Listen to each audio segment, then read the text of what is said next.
पिछले क्लास में हम लोग डिस्कस किए हुए थे बिग डाटा। मतलब डाटा तो आप लोग को पता ही है। बिग डाटा क्या होता है? बड़ा डाटा। मतलब बड़ा डाटा जब आया, बिग डाटा आया तो काफी चैलेंजेस लेके आया। चैलेंजेस कहने का मतलब क्या हुआ ना कि उसका साइज बड़ा था, उसको स्टोर करने के लिए बड़ा स्टोरेज चाहिए, हमें हार्ड डिस्क ज्यादा चाहिए था, और वो उसका मतलब साइज बड़ा था तो उसको प्रोसेस करना भी थोड़ा सा डिफिकल्ट हो रहा था पुराने सिस्टम के लिए। हमारा पुराना डाटाबेस कौन सा था? हमारा RDBMS था, ओरेकल था और MySQL था, दो था ना। तो उसका जो है उसमें तो डाटा पहले भी प्रोसेस हो रहा था, लेकिन जीबी का डाटा, टीबी का डाटा इजीली प्रोसेस हो जाता था।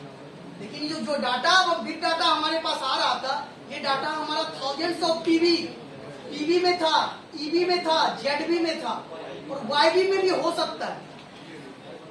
तो इस डाटा को प्रोसेस करने के लिए ये पुराना डाटाबेस हमारा असमर्थ था, मतलब वो सक्षम ही नहीं था। उसने बोला हम प्रोसेस तो कर देंगे इस डाटा को, लेकिन इसमें क्या हो जाएगा ना कि हम टाइम ज्यादा लेंगे।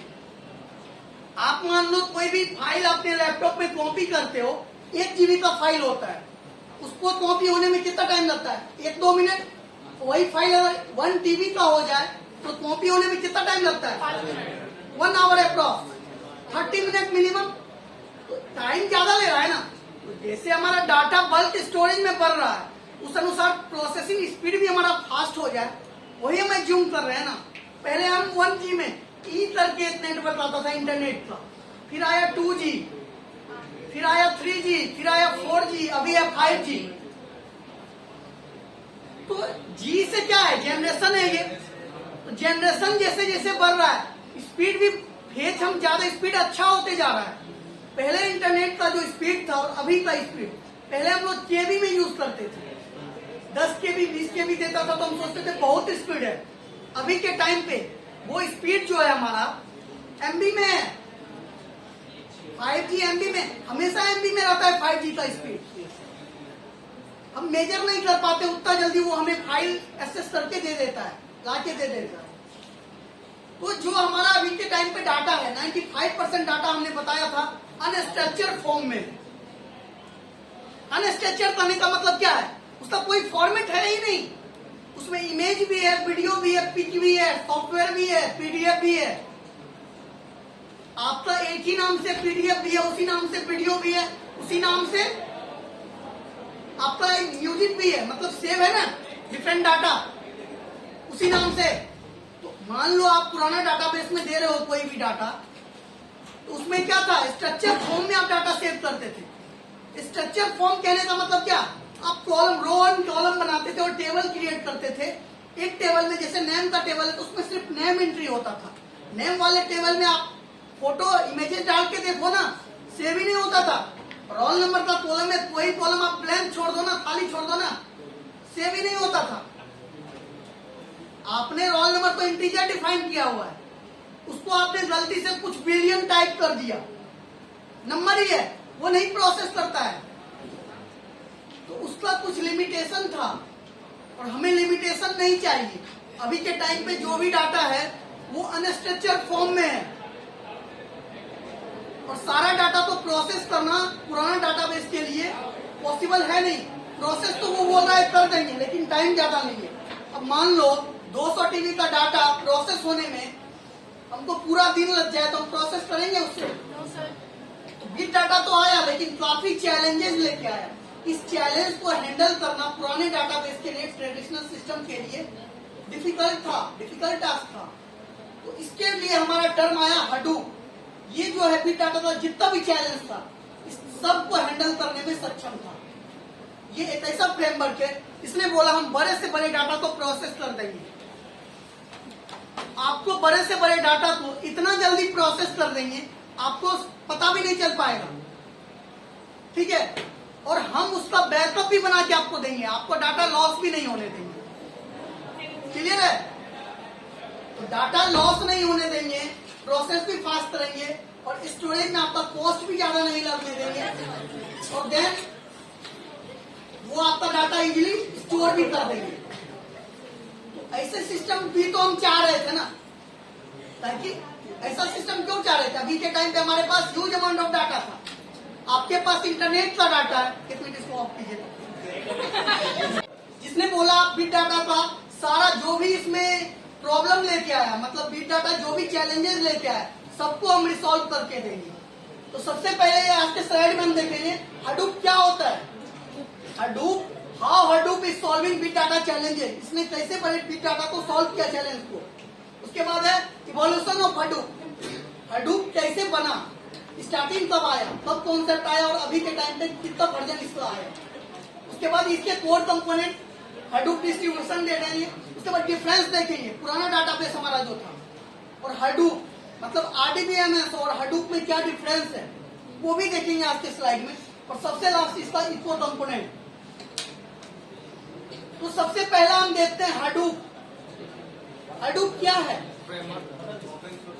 हडूप एक फ्रेमवर्क है जो ओपन सोर्स फ्रेमवर्क है।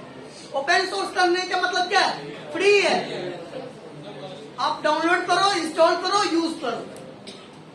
और हडूप में होता क्या है? एक तो हमारे पास चैलेंज था बिग डाटा। बिग डाटा को ये क्या करता है? बिग डाटा को प्रोसेस करके स्टोर कर देता है। प्रोसेस करता है मैप रिड्यूस में और स्टोर करता है एचडीएफएस में। यही चीज है ना। तो हडूप एक फ्रेमवर्क है जो बड़े से बड़े डाटा को प्रोसेस करके स्टोर कर देता है। यही है ना, जो ओपन सोर्स फ्रेमवर्क है। इसको हडूप को किसने बनाया है? ये किसमें रिटर्न है? जावा में। हमने बताया था आपको, जब आप हडूप सीख रहे हो, बिग डाटा सीख रहे हो, तो आपको जावा का बेसिक आना चाहिए। अगर आपको जावा का बेसिक पता है तो यहाँ आपको समझना बहुत इजी हो जाएगा। यहाँ सारा जो भी प्रोसेस होता है, जो भी प्रोसेस होता है, उसका जो प्रोग्राम बना है वो जावा में ही बना है, तो आपको समझना इजी हो जाएगा। उसके बाद वही चीज इसके बारे में दिया गया, design to solve problem storing process well as the analyse large data से पेटाबाइट। इसका मतलब क्या हुआ? ये बड़े से बड़े डाटा को एनालिसिस करके, प्रोसेस करके, एनालाइज करके उसको स्टोर कर देता है। वो बड़े से बड़े डाटा का साइज क्या होता है? पेटाबाइट। 1000 टीबी का 1 पीबी, नहीं था ना?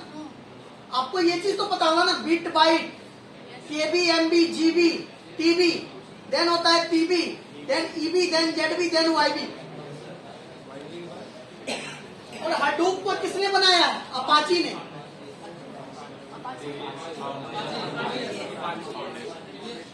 अपाची फाउंडेशन ने किसको? हडूप को अपाची ने बनाया। क्लियर है ये चीज? अब सेकेंड पॉइंट पे आते हैं हम, how Hadoop solving data challenges, big data challenges. यही चीज पे तो हम थे, कैसे इसने सॉल्व किया ये तो ओवरव्यू हमने देखा। सबसे पहला क्या है? Support huge volume of data storage. Hadoop जो है बड़े से बड़ा data, huge amount of data को सपोर्ट करता है। यही तो चैलेंज था हमारा, डाटा का साइज बड़ा था। पहला चैलेंज ये था ना। दूसरा चैलेंज हमारे पास क्या था? जब डाटा बड़ा हुआ तो उसको स्टोर करने के लिए हमें स्टोरेज ज्यादा बढ़ाना होगा, स्टोरेज परचेज करना होगा, और हार्ड डिस्क का कॉस्टिंग ज्यादा हो जाएगा, सिस्टम का कॉस्टिंग ज्यादा हो जाएगा। तो इसलिए ये क्या है? कॉस्ट इफेक्टिव है। कहने का मतलब ये स्टोरेज बोला, कितना भी आपको स्टोरेज चाहिए आपको सस्ते से सस्ते में हम रेंट पे प्रोवाइड कर देंगे। क्लियर है? तो कॉस्ट इफेक्टिव हो गया। उसके बाद है गुड डाटा रिकवरी। इसका मतलब क्या हुआ? मतलब गुड डाटा रिकवरी मतलब जो हमारा डाटा है, बिग डाटा है, उसको रिकवर मतलब उसका लॉस नहीं होने देगा। क्यों नहीं लॉस होता है? कि हडूप में जो है डाटा ब्लॉक में सेव होता है और ब्लॉक का मैक्सिमम साइज कितना होता है? 128 MB। अब इसको 28 MB का आपका लॉस भी हुआ तो कुछ ब्लॉक हुआ तो समथिंग कुछ MB ही लॉसेस हुआ ना। और बड़े, मान लीजिए आपके डाटा का साइज है 4000 TB और उसका 240 MB लॉस हुआ है, वो रिकवर होने में कितना टाइम लगेगा? 2 मिनट। विदिन ए सेकेंड रिकवर कर देगा हडूप। और विदिन ए सेकेंड रिकवर कर दिया और बाय डिफॉल्ट उसका नया बैकअप भी बना देता है। और हर एक का हडूप 2 बैकअप बना के रखता है, जिसको बोलते हैं एप्लीकेशन। ये हम डिटेल से आगे पढ़ेंगे, अभी बस इतना समझिए। पहले तो कोई भी डाटा हो उसको ये डिवाइड करता है ब्लॉक में, और हर एक ब्लॉक का एक तो ब्लॉक हो जाए उसका 2 बैकअप बनाता है और उसको डिफरेंट सिस्टम पे सेव करता है। हर एक ब्लॉक डिफरेंट डाटा नोड पे सेव होता है। डाटा नोड कहने का मतलब क्या हुआ? वो एक सिस्टम है, जैसा आपका एक लैपटॉप है ना, वो हर एक लैपटॉप एक डाटा नोड है और नेम नोड भी एक सिस्टम है। नेम नोड एक हाई कॉन्फ़िगर मशीन होता है। हाई कॉन्फ़िगर कहने का मतलब क्या, उसका प्रोसेसर फास्ट होता है क्योंकि सारा डाटा नोड उसी को रिपोर्ट करते हैं। आपके कॉलेज में एक प्रिंसिपल है ना, प्रिंसिपल सर है, डीन सर है, डायरेक्टर सर है और फैकल्टी है। फैकल्टी रिपोर्ट किसको करते हैं, प्रिंसिपल को, प्रिंसिपल डीन को, डीन डायरेक्टर को। ये प्रोसेस है ना, वही प्रोसेस को फॉलो हमारा बिग डाटा भी करता है। डाटा नोड रिपोर्ट करता है किसको, नेम नोड को, और नेम नोड आपका सारा डाटा रखता है। और नेम नोड रिपोर्ट किसको करता है, यूजर क्लाइंट को। क्लाइंट कहने का मतलब 20 का मीडिएटर कोई होता है ना, जैसे आप यूजर हो, आपने 20 से आप कोई भी मीडियम तो चुनेंगे जिससे भी डाटा पे डाटा स्टोर करोगे, वो होता है क्लाउड एरिया। मतलब आपके पास डाटा नोड है और नेम नोड है, तो ढेरों सारा सिस्टम, 100 सिस्टम तो हो गया मिनिमम, एज्यूम कर लेते हैं। 100 सिस्टम को एक मशीन मतलब एक जगह मर्ज करने के लिए एक क्लासरूम चाहिए ना, 100 स्टूडेंट है, हम उसको पढ़ाना चाह रहे हैं और 100 स्टूडेंट के लिए क्लासरूम चाहिए, एक बोर्ड चाहिए ना, हमको बेंच प्रीफर करना होगा। तो एक मीडियम हमारा क्या हो गया, क्लासरूम। इसी टाइप का जब आप बिग डाटा हडूप यूज करते हो, इसका मीडियम हम क्या यूज करेंगे, क्लाउड एरा, जिसके अंदर नेम नोड भी होगा और डाटा नोड भी होगा, जहां पे हम डाटा स्टोर करेंगे। क्लियर है? क्या आया, पहला चैलेंज था हमारा स्टोरेज का। इसका स्टोरेज काफी, इसका साइज काफी बड़ा था। इसको इसने सॉल्व किया। इसने बोला कि support huge volume of data storage, हम बड़े से बड़े डाटा को इजीली सपोर्ट कर जाएंगे, उसको हम प्रोसेस कर देंगे। दूसरा चैलेंज था कॉस्ट इफेक्टिव, मतलब डाटा का साइज जब बड़ा हुआ तो उसके लिए मीडियम तो स्टोरेज का हमें बड़ा चाहिए, और जब लैपटॉप सिस्टम या हार्ड डिस्क हम परचेज करेंगे कॉस्टिंग बहुत ज्यादा हो जाएगा ना। आपके पास 2 टीबी है, 3 टीबी है, 4 टीबी है, 10 टीबी है, आप परचेज कर ले तो हार्ड डिस्क आपको रिक्वायर हो जाए 4 लाख टीबी, 4 लाख टीबी का परचेज करो, कितना कॉस्टिंग जाएगा। तो हम परचेज नहीं करेंगे, डाटा को छोड़ देंगे, वो वेस्टेड डाटा है। लेकिन अभी के टाइम पे एआई मशीन लर्निंग, एआई के थ्रू आप जो सोच रहे हो वो हो रहा है। आप ये एज्यूम नहीं कर पाओगे कि आपके रूम क्लासरूम में कैमरा जो है, इससे अटेंडेंस पूरे क्लासरूम का एक बार में बन जाएगा और ये सीट वाला जो सिस्टम है ये हटने जा रहा है। तो आपने तो ये सोच लिया कि अच्छा चीज है, कैमरा से बनेगा, अटेंडेंस टाइम बचेगा, मेरे क्लास में उतना देर जो है क्लास चलेगा। लेकिन इसमें कितना डाटा होगा, हर एक स्टूडेंट का डाटा, हर एक स्टूडेंट का फेस कॉपी 3-4 एंगल से स्टोर होगा। एक क्लासेस में, आपके क्लास में 100 स्टूडेंट है, तो हर एक 100 क्लास में 100 स्टूडेंट का एक डाटा फोटो, उसका साइज कितना हो जाएगा, और हर एक दिन डाटा वो कैप्चर करेगा और स्टोर करेगा। प्रोसेसिंग में डाटा तो जनरेट होगा ना। तो जहां पे हमारा ये सीट था और एक्सेल फाइल पे हम एंट्री करते थे, वो कितना समथिंग कुछ एमबी, 10-20 एमबी में जो डाटा स्टोर हो रहा था, उसके लिए हमको 2-4 जीबी जब डाटा हर क्लासरूम में चाहिए। तो हमने तो बस एक क्लासरूम के अटेंडेंस का आपको एग्जाम्पल समझाया, और इससे क्या हो जाएगा, हमारा डाटा 1000 गुना ज्यादा जनरेट हो गया। तो जैसे जैसे टेक्नोलॉजी बढ़ रहा है वैसे वैसे ऐसे ही तो डाटा इवॉल्व हो रहा है। तो ये बड़े से बड़े डाटा को हैंडल करने के लिए कोई मीडियम हम ढूंढ रहे, तभी तो एआई हम कर सकते हैं कंटिन्यू ना। एआई कंटिन्यू कहने का मतलब क्या हुआ, टेक्नोलॉजी हम तब बढ़ाएंगे जब हमें स्टोरेज का मीडियम मिल जाए जो बड़े से बड़े डाटा को भी इजीली प्रोसेस कर दे। दूसरा हमारा चैलेंज क्या था, भी डाटा था, कॉस्ट इफेक्टिव हो गया। डाटा रिकवरी, मतलब पुराना जो हमारा डाटाबेस सिस्टम था उसमें डाटा जो था, अगर कोई भी डाटा है, बड़े से बड़ा डाटा, आपके पास 40 जीबी का कोई डाटा है, अगर डिलीट होता था तो पूरा का पूरा 40 जीबी डिलीट हो जाता था। जिसको रिकवर हो भी जाता था रिकवर, तो रिकवरी टाइम काफी ज्यादा होता था, और कभी कभी ऐसा भी होता था हमारा इंपॉर्टेंट डाटा लॉस हो जाता था, रिकवर नहीं होता था। तो ये क्या, ये जो है बिग डाटा, कोई भी डाटा को, बड़े से बड़े डाटा को ब्लॉक में सेव करता है। लॉसेस हुआ भी तो कुछ ब्लॉक का होता है, समथिंग कुछ एमबी का होता है बड़े से बड़े डाटा। मान लो 400 टीबी का कोई फाइल है, उसमें से 300 एमबी लॉस हुआ, उसको रिकवर होने में कितना टाइम लगेगा, आप फेच भी एज्यूम ही नहीं कर पाओगे, उतना जल्दी हो जाता है। और कितना बड़ा भी डाटा हो, इस 1 ब्लॉक को प्रोसेस होने में जितना टाइम लगता है उतना ही टाइम आपको टेक होगा ना डाटा को आने में, फिर डाटा में। एक तो जल्दी फास्ट हो गया प्रोसेस, और दूसरा रिकवर, मतलब हर एक ब्लॉक का ये बैकअप रखता है, 3 बैकअप रखता है, तो रिकवर करके भी आपको इजीली दे देता है। थर्ड है हमारा हॉरिजॉन्टल स्केलिंग। हॉरिजॉन्टल स्केलिंग का मतलब क्या हुआ कि मान लो आपके नेम नोड से 100 डाटा नोड कनेक्टेड है, मतलब आपका मेन सिस्टम है उससे आपका 100 सिस्टम कनेक्टेड है। 100 सिस्टम जो है 100 सिस्टम में से किसी सिस्टम से, मतलब किसी सिस्टम से कनेक्शन अभी नहीं है, बाय डिफॉल्ट उसमें इंटरनेट ना आए या कुछ है, उससे कनेक्शन एस्टेब्लिश नहीं हो रहा है, तो नेम नोड तो यही सब देगा ना, वो सिस्टम या तो खराब हो चुका है या हमसे कनेक्शन नहीं बन पा रहा है। तो आपको जो डाटा फेस कर रहे हो, डाटा तो दूसरे डाटा नोड से आपको फेस करके दे देगा, लेकिन जो ब्लॉक वहां पे स्टोर था वो सारे ब्लॉक का बाय डिफॉल्ट खुद से ही एक नया डाटा नोड पे स्टोर कर देता है, नया ब्लॉक क्रिएट कर देता है, जो वहां पे ब्लॉक था। तो इसी को क्या बोलते हैं, हॉरिजॉन्टल स्केलिंग। क्लियर? जो नया डाटा नोड खुद हडूप क्रिएट करता है उसको क्या बोलते हैं, हॉरिजॉन्टल स्केलिंग। सबसे लास्ट है डिस्ट्रीब्यूटेड और पैरेलल। हाँ, बाय डिफॉल्ट हो जाता है वो डिस्ट्रीब्यूटेड और पैरेलल।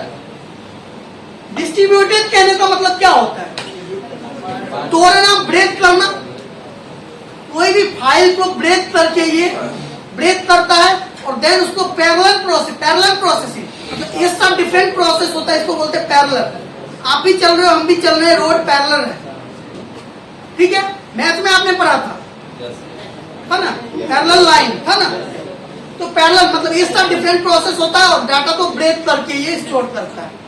अब एक चीज डिस्ट्रीब्यूटेड से समझो, आप इतने देर से टर्म देख रहे हो HDFS, सुन रहे हो ना? HDFS से मतलब उससे पहले तो हम देखते हैं DFS क्या होता है। पहले डिस्ट्रीब्यूटेड फाइल सिस्टम क्या होता है, फाइल सिस्टम डिस्ट्रीब्यूट जो होता है वो क्या होता है, हडूप ने तो अपना नाम आगे ले लिया, हडूप डिस्ट्रीब्यूटेड फाइल सिस्टम।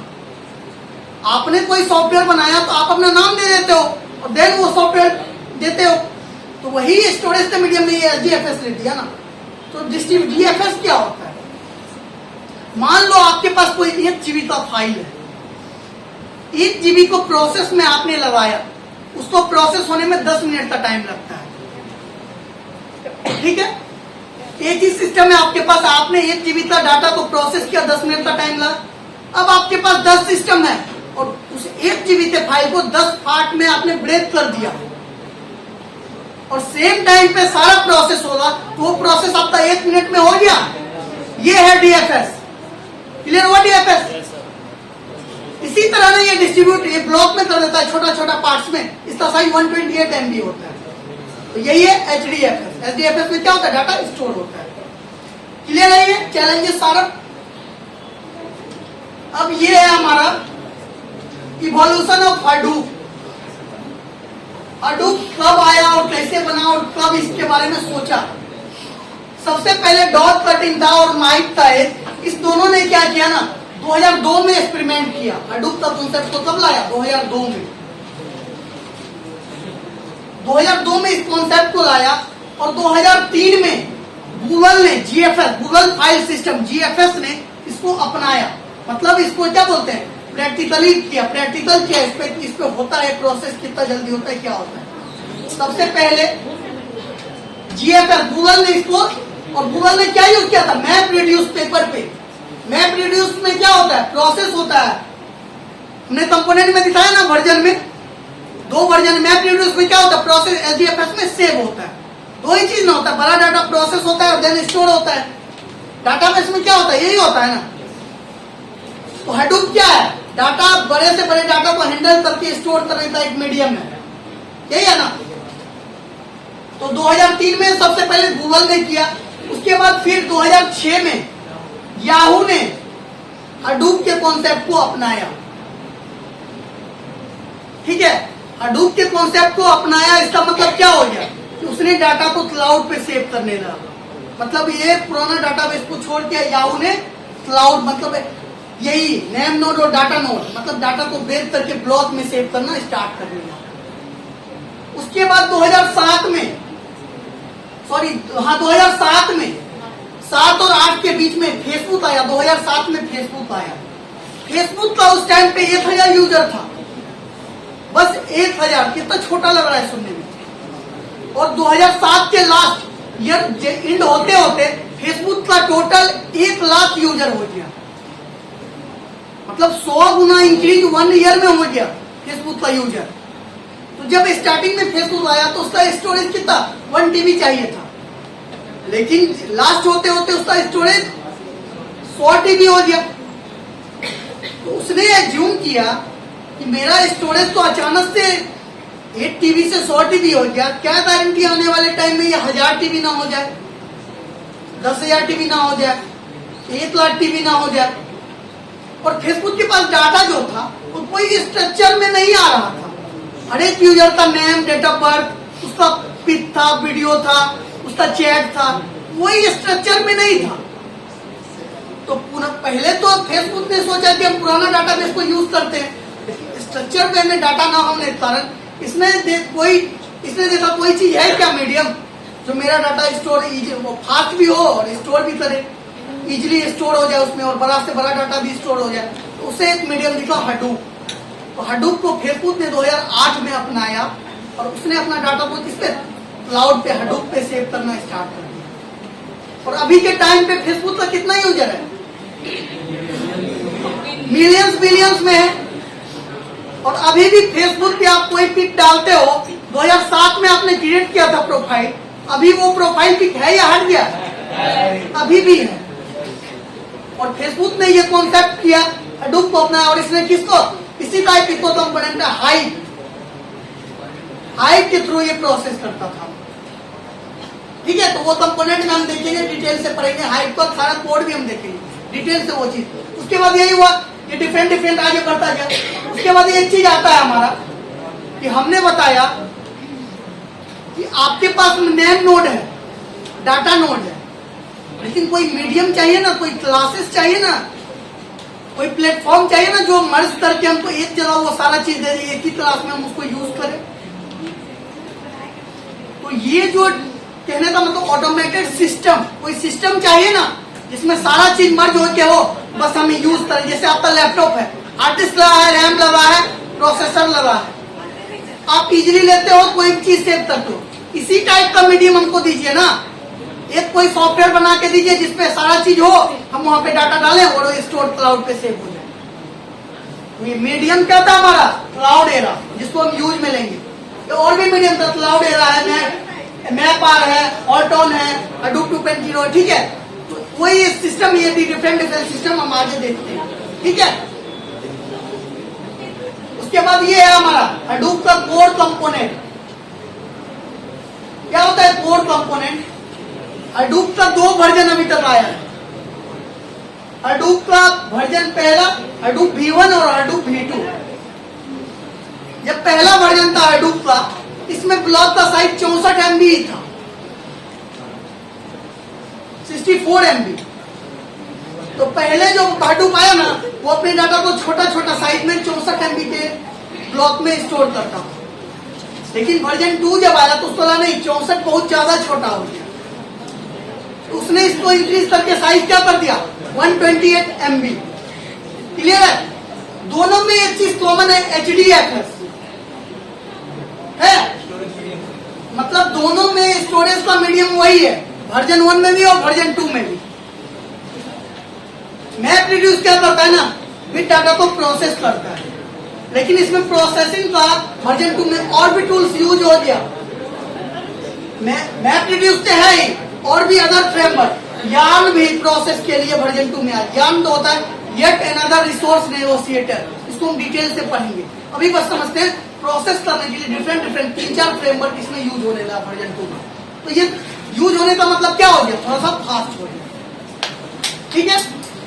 आप देखते हैं ना, कोई भी चीज का वर्जन 1 होता है और वर्जन 2 मतलब अपडेट वर्जन कब आता है, विंडोज आया ना, 8 आया, 8.1 आया, अभी के टाइम पे 11 है। आप कभी सोचते हो ये जो लेटेस्ट वर्जन होता है, ये विंडो अपडेट हो रहा है, ये क्यों अपडेट हो रहा है? पहले विंडो का अपडेट वर्जन इसलिए आता है ना, किसी भी सॉफ्टवेयर में कोई भी पैचेज हो, कोई भी वल्नरेबिलिटी हो, कोई भी कमी रह जाता है, उसको रिमूव करके और नया फीचर ऐड करके जो वर्जन लॉन्च होता है उसको बोलते हैं अपडेट वर्जन। आप कोई भी आप लोग सीए के बाद कोई सॉफ्टवेयर डेवलप करोगे ना, कहीं भी सॉफ्टवेयर बनाते हो, एज ए सॉफ्टवेयर डेवलपर बहुत लोग ज्वाइन भी करते हैं। सॉफ्टवेयर क्यों बनता है कभी सोचे? सॉफ्टवेयर का कॉन्सेप्ट मतलब मोटो क्या होता है? सॉफ्टवेयर का मेन मोटो होता है डाटा को प्रोसेस करना, डाटा को मैनेज करना। अब बताओ कोई पान बेचने वाला है, वो सॉफ्टवेयर बनवाएगा आपसे? नहीं बनवाएगा। लेकिन कोई शॉपिंग मॉल है, स्कूल है, वो आपसे सॉफ्टवेयर बनवाएगा।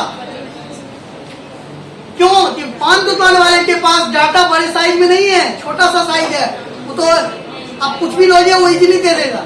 लेकिन शॉपिंग मॉल है, उसके पास 1 लाख प्रोडक्ट है, 10,000 प्रोडक्ट है, सबको वो याद नहीं रख सकता है। इसलिए डाटा को मैनेज करने के लिए सॉफ्टवेयर डेवलप होता है।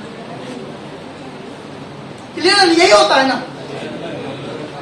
ये क्लियर है? उसके बाद हम आते हैं हडूप डिस्ट्रीब्यूशन। डिस्ट्रीब्यूशन कहने का मतलब क्या हो गया? हडूप के पास डिफरेंट सिस्टम है। आपको हमने बताया कि हर एक ब्लॉक को हर एक डाटा नोड पे ये स्टोर करता है, अलग अलग डाटा नोड पे स्टोर करता है। क्यों एनालाइज कर रहे हो आप लोग? हर एक डाटा नोड पे अलग अलग पे एक ब्लॉक सेव होता है ना। अब मान लो इसके पास किसी भी अगर छोटा भी कोई है, उसके पास 100 डाटा नोड है और एक मास्टर नोड है, तो टोटल SOS सिस्टम हो गया ना। उसको मैनेज करने के लिए कोई प्लेटफॉर्म चाहिए ना, कोई ऑटोमेटेड सिस्टम चाहिए ना हमको। वो जो यूज करने का सिस्टम है, जो प्लेटफॉर्म है, वो क्या है? क्लाउडेरा,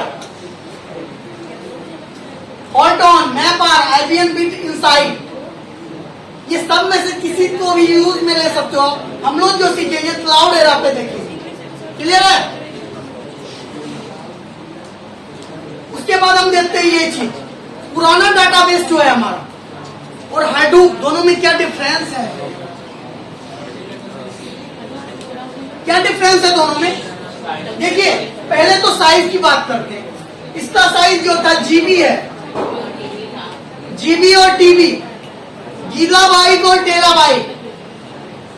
और जो हडूप का हमारा साइज है वो पेटाबाइट और मोर, पेटाबाइट, एक्साबाइट, जेटाबाइट। मतलब इससे 1000 गुना, लाख गुना ज्यादा है वो स्टोरेज में। दूसरा चीज देखते हैं अपडेट। अपडेट में मतलब रीड राइट मल्टीपल टाइम। पुराना डाटाबेस जो है हमारा, उसमें रीड भी कर सकते हैं, राइट भी मल्टीपल टाइम कर सकते हैं। और वो हडूप में क्या है? एक बार आप राइट कर दो, मल्टीपल टाइम रीड करो। इसमें रीड राइट मल्टीपल टाइम है और इसमें क्या है? बस एक बार ही राइट करना होता है और रीड मल्टीपल टाइम होता है। सबसे थर्ड है हमारा रिस्पॉन्स टाइम। ये जो है पुराना डाटाबेस हमारा मिली सेकेंड और सेकेंड में रिजल्ट दे देता है, और ये जो है हडूप वो फ्यू मिनट, कुछ मिनट में रिजल्ट देता है। अब बताओ, ये तो फास्ट है पुराना वाला, नया वाला हडूप हमारा स्लो है। डाटा बहुत कम है, बहुत ज्यादा डाटा है। मन में तो आ रहा है ना, लेकिन ये चीज आप समझो, इसके पास डाटा छोटा है, इससे 1000 गुना बड़ा डाटा इसके पास है। अगर कुछ मिनट में ये रिजल्ट दे रहा है, उसको यहाँ प्रोसेस में लगाए ना तो दिन लग जाएगा। समझ रहे हो? ये जीबी और टीबी में, ये पीबी से तो स्टार्टिंग है। अब यहाँ पे देखो स्ट्रक्चर क्या है। पुराना जो डाटाबेस था उसका स्ट्रक्चर था स्टैटिक स्कीमा।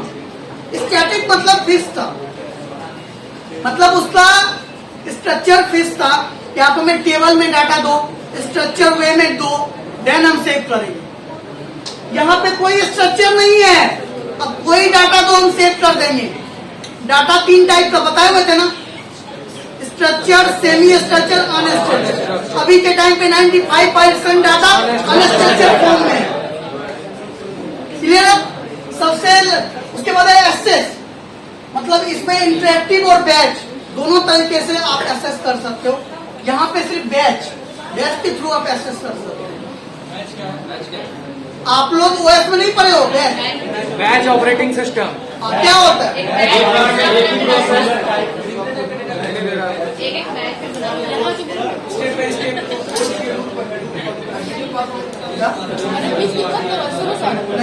हाँ उसको भी करेंगे। तो एक बार में एक ही डाटा प्रोसेस होगा जब तक कि वो खत्म होगा, उसको बैच ऑपरेटिंग सिस्टम बोलते हैं। बैच में क्या होता है आपका कहने का मतलब एक बार में एक ही डाटा प्रोसेस होगा, वन प्रोसेस कंप्लीट होगा, देन वो दूसरा प्रोसेस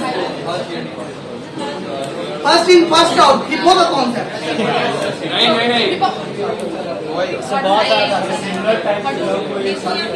देखिए इसका होगा सिमिलर टाइप के जॉब को ये सब प्रोसेस होता है बैच में, यही होता है ना। आपका ये टास्क है, देखिए ये ओएस और डीबीएमएस का पार्ट है और ये चीजें आपका ये होमवर्क रहा, आप लोग हमें समझाओगे, हम नेक्स्ट क्लास में इसको डिस्कस कर ही देंगे, लेकिन कुछ होमवर्क भी आपको चाहिए।